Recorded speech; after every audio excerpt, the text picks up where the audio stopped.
This is Star Radio UK. Hi everyone, it's your girl Bebe Clement, the author of How to Go from Employee to Entrepreneur and the host of your weekly business show, Bebe Means Business, the show where we discuss everything you ever wanted to know about business but you were afraid to ask. How do I start my business? How do I raise the finance? How do I grow my business? Where am I going to find my customers? Join me every Tuesday at 1:30 p.m. on Star Radio UK to get all the information and tips that you need to become a successful entrepreneur and become financially free. Remember, don't let life dictate to you. Rather, put your signature on life. Get ready for this. Hey! Good afternoon, ladies and gentlemen. Hey, it's your girl, Bebe Clement, and it's so nice of you to join me again on the Bebe Means Business Show. As always, I'm your host, Bebe Clement, and for those who are joining us for the very first time, you are very welcome to the Bebe Means Business Show. On this show, we talk about anything and everything to do with business and entrepreneurship. And the whole aim is to educate you, give you information, tips, advice, have really dope guests on the show that can help you in your journey to becoming financially free and creating and building and protecting generational wealth. So once again, thank you for taking the time out to spend on the Bebe Means Business Show. It will be worth your while, I can assure you. I want to thank everybody who's tuned in over the last 2 weeks. I have been on holiday, and so we've had a couple of repeat shows. Last week we had a show that taught you how to build great teams, and this is really important. If you are serious about your business, at some point you're going to have to build a team. You can't do all the work yourself, so you're going to have to build a team. So today I have something slightly different, and that's because as you know, right now things are tough. The cost of living has gone through the roof. Literally has just gone through the roof. I was checking just before the show September CPI, and the CPI for September is 9.9%. 9.9%, which is the highest it has been, I understand, in 40 years. Also, energy prices, as you well know, are going up. Property prices, we don't know what's going on with that. Governments are looking to put a cap on energy prices. They're trying to stem the flow, stem the tide of everything that's happening. And banks are running scared. We're being told that actually a time might come when you might be able to take your money out of the bank if they've given out too much money. So everything is up in the air at the moment, and so understandably so, and I think this is a good thing. A lot more people now are understanding or coming alive to the fact that they can no longer survive on a single source of income, and for most people that single source of income is a salary. Listen, I really don't know what else to say. I mean, I've been banging this drum for many years, but if with everything that's going on now, you still do not see the essence of developing your own income streams, and I don't know what else you need to see. I don't know what else needs to happen for you to prepare yourself. And as always, like I say, I'm not trying to scare you, but I am trying to prepare you. There are things coming, ladies and gentlemen, that you are not going to be able to survive. I'm not mincing my words. You are not going to be able to survive if you have a single source of income. So a lot more people are doing what they need to do to develop different sources of income. And there's a lot you can do. You can invest in the stock market. You can buy property. You can do all kinds of other things. But for the majority of people will turn to a small business. Even if they start that small business as a hobby or as a side hustle, they will mostly go into a small business. Now, I deal with a lot of entrepreneurs. As you know, I do a lot of stuff. I'm founder and president of Black Businesses UK, which is one of the largest networking groups for Black professionals and Black entrepreneurs in the UK. I do business mentoring and coaching. I run a weekly mastermind group for entrepreneurs. So I do all kinds of things with entrepreneurs, and I get to speak to entrepreneurs a lot. I engage with them a lot, and I get to discuss the struggles and the problems that they're having. So I also do, as you know, seminars and training and all that. and provide resources to them to make sure that they are doing well. But for as many people as are going to go into business, sadly, a large majority of those people are going to fail. And that's not a curse for those of you who are religious. And that's not a curse. That is just the sheer fact. Many of them are going to fail. In fact, when it comes to our community, the black community in the UK, we do have, sadly, one of the lowest success rates as regards longevity of businesses. The average black-owned business in the UK from conception to expiration is about 5 years. That means from the moment somebody says, you know what, I want to start a business, to actually putting it into place, running it, and then eventually dying is on average 5 years. So I've done a lot of research into this. Why are we failing so badly? What's happening? And I've come to the conclusion that it's not even to do with lack of resources, because a lot of people, whenever you think about, oh, my business failed, they always go to the perhaps you didn't have enough money. And sometimes, yes, it is a cash flow problem. But I've discovered that actually that is not the main reason why people fail. That's not the main reason why people fail in business. A lot of the times, it's because of the mindset. Because they carry an employee mindset into the marketplace. And as in everything in life, mindset is everything. Mindset is everything. So I thought today I'd do a show on developing the mindset of an entrepreneur. Developing the mindset of an entrepreneur. So I just want to give a few tips as to what you can do to ensure that you can stay in business. For those of you who are thinking about going into business, and perhaps you're already in business, but it's not going the way you thought it was going to go, perhaps I can share some tips and bring some enlightenment as to why that is, and what you can do to ensure that you do stay in business, not just stay in business and struggle, but stay in business and thrive. So here's some of the tips that I'd like to share with you today. So once again, you are welcome to the Bebe Means Business Show. Let's go. So let's talk about money. Yes. Now, if you go into business, one of the things I would encourage you to do is to have a separate account for your business. Have a separate account for your business. Do not mix your business money with your personal bank account. So for some of you, HMRC will even demand that of you, but even if you are not, even if that's not demanded of you, can I encourage you as good practice, make sure you have a separate account for your finances, your business finances, and for your personal, and do not mix the two. If you don't, it would be extremely difficult for you to stay on top of your finances and to track them. How do you know how much is coming in? How do you know what you're spending on what? It's very, very difficult. Also, as you know, you have to file your tax every year, and it's very difficult to do if you've mixed up your personal and your business finances. But if you have one single account, you just go to that account, everything is recorded there, so you know exactly how much money is going in and how much money is going out. Now, of course, you can keep an eye on whether you're actually making a profit, because some of us just live in denial. We look at our accounts and we think there's money in there, and we live in denial, and then we discover that actually most of the money in there was our personal money. It wasn't to do with money that the business was making. So it's very, very important that you have a separate account for your business and a separate account for your personal finances. Now, the second one is one that I talk about quite a bit, but it's worth mentioning again, is make sure that you implement proper processes and procedures in your business that free up your time. So understand that when you are an employee, you're kind of spoon-fed, and this is, again, is what I'm talking about as regards the mindset. You're kind of spoon-fed. So your laptop or your computer doesn't work, you pick up the phone and you call IT. Your wage slip hasn't arrived, you trotter on down to payroll. So you're kind of spoon-fed. But when you go into business for yourself, you are IT, you are payroll, you are the receptionist. At least initially, you are practically everything. So it's very, very important that you keep your mind on the time. And I'm going to talk a little bit more about time in a minute, prioritizing your time. But even prior to that, it's important that you do not drown in the mundane stuff. And there's a huge tendency for that to happen when you go into business for yourself.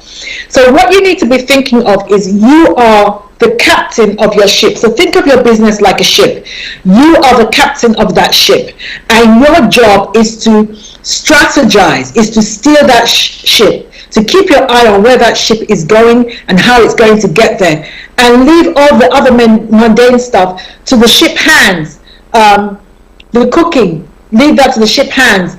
The dealing with the passengers, leave that to the ship hands. So as much as possible, you must have practices and procedures in place that free up your time, and you need to start doing that as early as possible.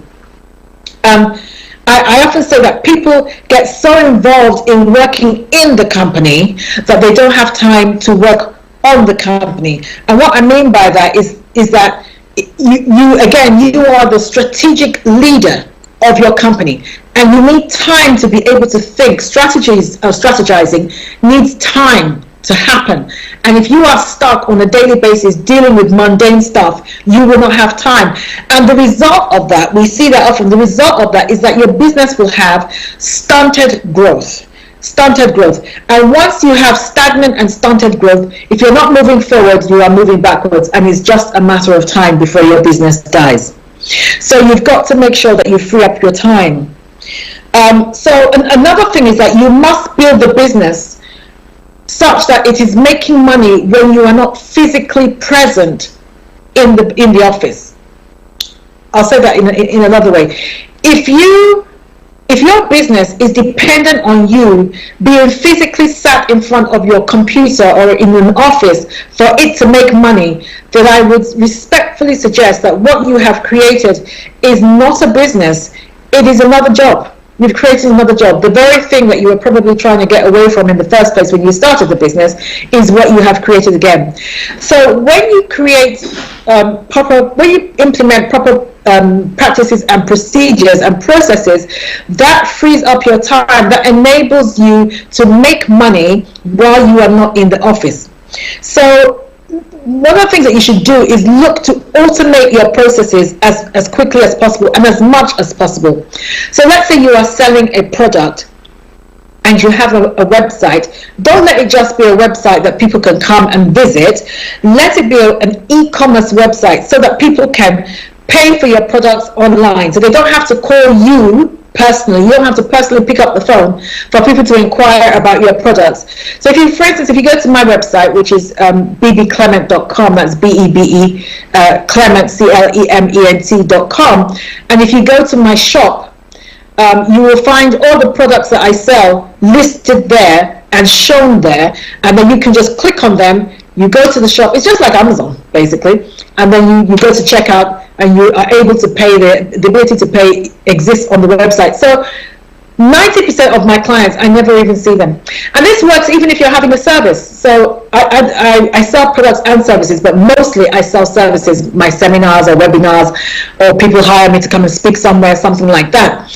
And all that is available online. So they have a form that they can fill out. There's something on my website that says, do you want to hire Bebe for your next event? And you can fill out the contact form, and then just send in that information, and my PA will deal with it. So I don't even necessarily have to be involved in the process at all. I just get told by my PA, Bebe, client wants you to go and do a training on the psychology of selling on Tuesday. Here's the contact details. Go ahead. So that's basically how it works. So my time is then freed up for other things. So try and do that as much as possible. Because what happens is a lot of people go into business and they're so swamped and they're so scared to even leave the business, because if they leave the business, they won't be making any money. And so they're afraid to go on holiday. They're afraid to spend time with their family. They're in the office from morning till night. And, you know, in the end, if they're not careful, they have a breakdown, or you even run back to your employment. So it doesn't have to be that way. And one of the ways to prevent that happening is to ensure that you're thinking like an entrepreneur, and you're looking at how you can put practices and processes in place that will enable you to free up your time and to get away from the office when you need to.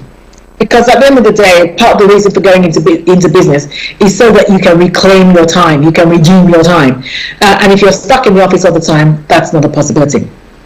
All right, we're going to take a short break here. I'm going to come back. I'm going to be dealing more and giving you more tips on how to develop the mindset of an entrepreneur so that you can be successful in business. Don't go away. Hi everyone, it's your girl Bebe Clement, the author of How to Go From Employee to Entrepreneur and the host of your weekly business show, Bebe Means Business, the show where we discuss everything you ever wanted to know about business but you were afraid to ask. How do I start my business? How do I raise the finance? How do I grow my business? Where am I going to find my customers? Join me every Tuesday at 1:30 p.m. on Star Radio UK to get all the information and tips that you need to become a successful entrepreneur and become financially free. Remember, don't let life dictate to you. Rather, put your signature on life.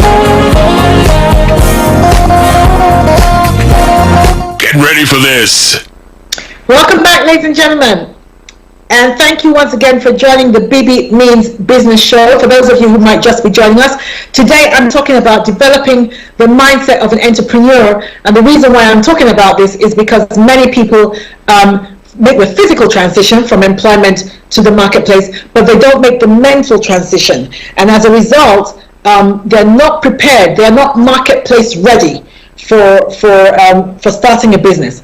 And so when that happens, it's almost inevitable that people do not do well. It is very, very important that you make the mental transition from being an employee to an entrepreneur if you want to be successful in business. So just before the break, I was talking about some of the ways in which you can do that, and I was talking about making sure that you have the proper processes and procedures in place to ensure that you don't get tied to your desk. You don't get tied to your desk, and ensuring that you automate your systems.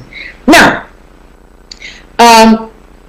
if you cannot hire full-time staff, and many people can't initially, but again, you must start thinking about that. You must start thinking beyond being a one-man band. Too many of our businesses are a one-man band, and it is almost impossible to survive like that. You must collaborate, you must go into partnerships, you must do all that. But one of the things that you must be thinking about is how to set up a team or get a group of employees. Again, this is part of your practices and your processes, because you can't do it all on your own. So if you can't afford, let's say, an administrator, if you can't afford a full-time administrator, then hire a virtual PA. You can hire them by the hour. So you can pay them by the hour, or use a serviced office who can take your messages for you. Anything to free up your time. Anything. So if you have a virtual PA or you have a service office, you don't have to personally be on the end of the phone in order to engage with clients, because again, that takes up too much of your time. Also, encourage clients to communicate with you via email as opposed to calling you. Because once you've got them on the line, then if they want to chat, they're going to keep chatting. There's not much you can do. But if you ask them to contact you by email, that way you get to filter out what is really important, what you need to get back to immediately, or what could just, it can just wait, or somebody else can do for you. So that's one of the things that you can do. If you are looking for staff that you can pay as and when, two good sites to have a look at. One, people per hour, and Fiverr. Fiverr does things more like graphic design. You want to prepare something for marketing. They're probably better for things like that. But people per hour, good for PAs and stuff like that. You can find them on there, and they're not that expensive, to be honest. I think people think they're more expensive than they are. But again, one of the things, of course, that you do when you're an entrepreneur is you keep your eye on your cash flow. So you might not need to have a full-time employee. I don't know how much business you're doing, but you might not need to have a full-time employee. So you look to how you can keep your overhead low so that you can maximize your profit. keep your overhead low so you can maximize your profit. So rather than go and hire someone full-time, look for how you can hire them for maybe 1 or 2 hours a day. So maybe in the morning you just need someone who can check all the emails and let you know what is really important, or just respond to any of the letters that have come in. You don't need them for more than a couple of hours. Anything more than that, then they're just sitting at your desk twiddling their thumbs, and you can't afford to have people on your books who are doing that. Okay, so that brings me to the important issue of time management. Now, I think that probably one of the things that really makes us do poorly in business is because we have poor time management skills, and we carry that into our business. Now, so for those of you who as employees, you're always late to work, you never work to deadlines, that kind of thing, you are going to have huge problems when you begin to work for yourself, because these are the things that are vital as an entrepreneur, very, very important. Now, a lot of your success hinges on this. So I would encourage you to do a practice that I do. So whenever I go to my desk, whenever I sit at my desk in the morning, the first thing I do is I make 3 columns, and I put those 3 columns. One of the headings is imperative, the second heading is very important, and the third heading is can wait. So that's imperative, very important, and can wait. And then I begin to list all the things that I need to do that day under those 3 headings. And then I start from imperative and work my way across. Now, the great thing about that is it's hardly ever a day that you get through everything that you need to do for that, or you've specified that you want to do for that day. Hardly ever occurs that way, because life gets in the way. A phone call that you thought was going to take 5 minutes will end up taking an hour. So, but the great thing about it is that even if you don't do everything you're supposed to, at least you will get through all of your imperatives, or at least the majority of your imperatives. But what most people do when they don't organize themselves in that manner is they what do they call that phrase? They're putting out fires all day long. So the first thing that comes to them, they're dealing with that. And the first thing that comes to you might not even be that important. So maybe somebody gives you a call and they want to talk about something that you did for them a year ago, and blah blah blah, or give an update of where they are in their business.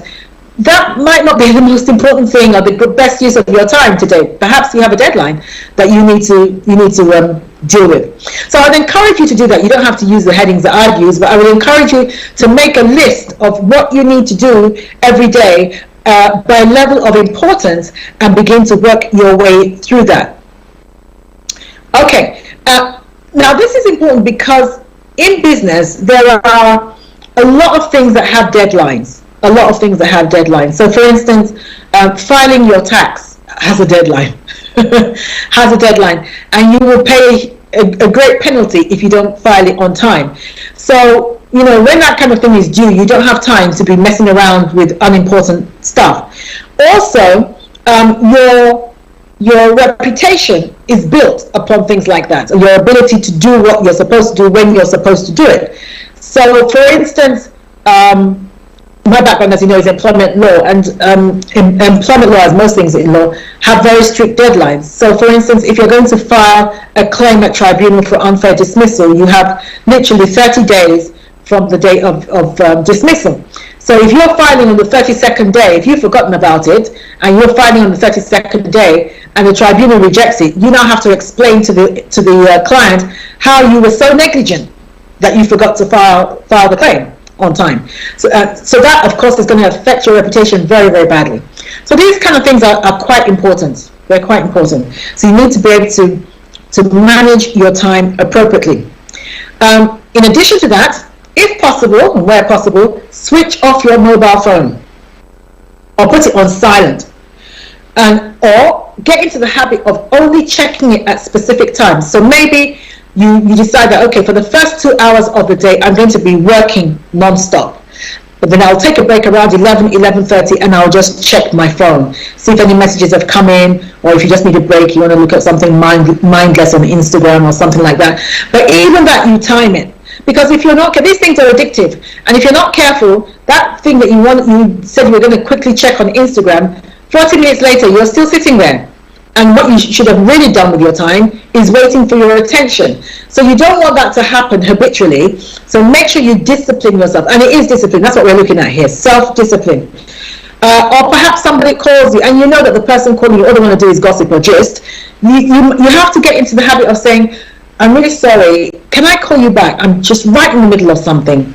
And don't feel guilty about that. Don't feel guilty about that. In fact, when you do that, people will understand and begin to get the message that actually I'm running a business. This is not a game I'm playing here. This is not a hobby. I'm running a business. My livelihood depends on this. And they will be more respectful of your time, because some people, in all honesty, have no respect for your time. And you have to let them know that actually I'm not messing around here. I am running a business. Okay. Then the next tip is to build a power team. Build a power team with repeatable, reliable, and affordable professional services. And whether we like it or not, you need professional services. Now, again, in my community, we tend not to value professional services. And then when we get into trouble, as we sometimes do, we want them to work miracles. That doesn't work, because hardly any of them can. So it's important for you to know from the get-go that you are going to need professional services. I would encourage you to hire people who have a good reputation. So ask around from other entrepreneurs, who's a good lawyer or who's a good accountant or that kind of thing. Ask around and make sure that you interview them before you hire them, and you're happy that they understand the vision of your company or of your business, because that's very, very important. Not everybody does. So it's important that you're happy that they get you. Basically, they understand where you're going and they understand their role in helping you get there. Now, for instance, I'll just mention some of the people that you are going to have in your team. In a little while, I'm going to be doing a series on building a power team, and I'm going to have guests on the show who represent certain members of that power team, just so that you know the kind of people that you need. But I'll just mention them here in passing. One, the first person if you're going to go in business, you're going to need a solicitor. You can't get around that. You're going to need a solicitor, because there are certain things